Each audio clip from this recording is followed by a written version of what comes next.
Tracey, you're president and chief operating officer of Fax Group Construction and Design, and a partner with Fax Group, which I understand is a real estate development company. I was hoping that you could say a word about your personal story, which for the audience you should know is chronicled in the memoir, From the Block to the Boardroom. But also, you have been engaged, I understand, in quite a bit of recent advocacy on the ground in New Jersey, and so would love for you, in addition to telling your personal story, talking a bit about that work at the local and state level, and in particular the sort of reform that you've proven, you've demonstrated is useful in terms of ensuring that folks have a real fair chance when returning to communities and trying to obtain employment. Yes, thank you, Tanya. And I don't want to give my whole story. I did write a book.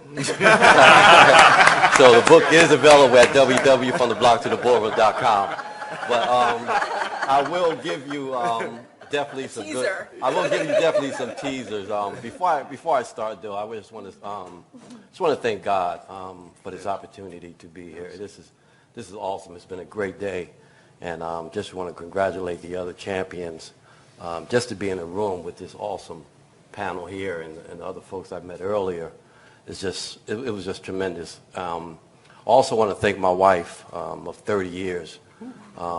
Correction runs deep in my family. Margaret Syphax, the one with the camera over there. It's ironic that, my wife is a veteran correction officer. I'm an ex-offender. My daughter is a correction officer. My son is in prison. So corrections and justice and equality runs very deep in my family, and it's something that we, as a family unit, talk about and discuss on a daily basis. I came home from prison in 1993, made a vow never to return back again.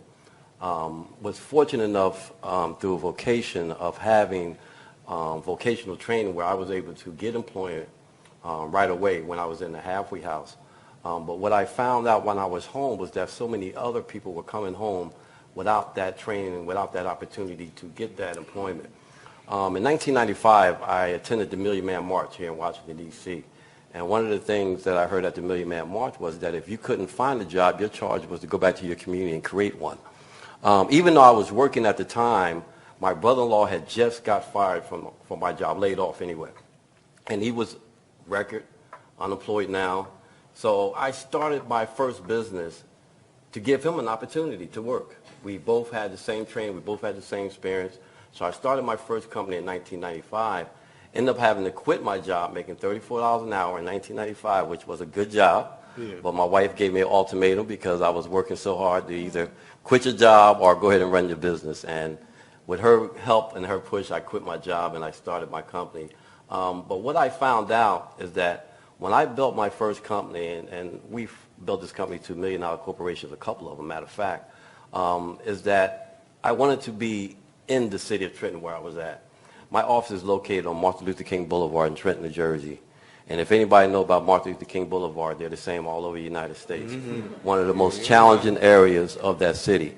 But it's good for me to be there because it gives our kids and our young folks the opportunity on a daily basis to see what you can do and where you can come from.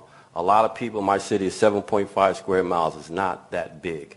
So a lot of people know me. A lot of people know where I come from.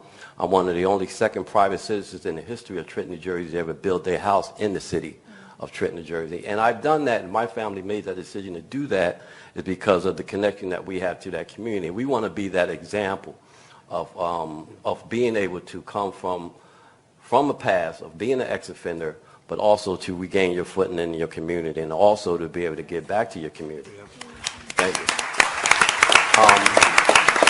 As far as my advocacy work on behalf of ex-offenders, and it's just ironic that I'm coming here today, just Wednesday, the New Jersey State Assembly passed ban the box in the state of New Jersey and sent it to the governor's desk on Thursday.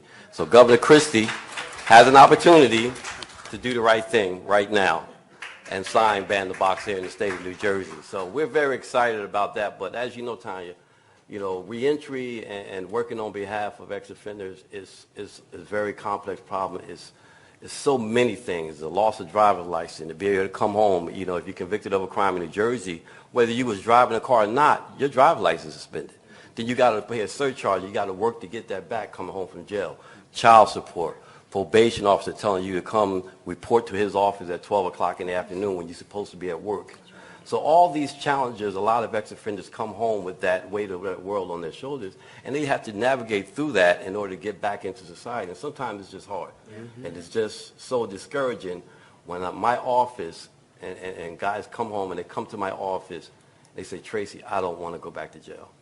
I need this opportunity. And when I can't provide that opportunity, because I cannot hire everybody, because every Friday I have to pay them. So I cannot hire everybody. But when you have that opportunity to provide for somebody, some of my best employees are former offenders. So when you have that opportunity to give them that opportunity and you know that they take that opportunity and they run with it.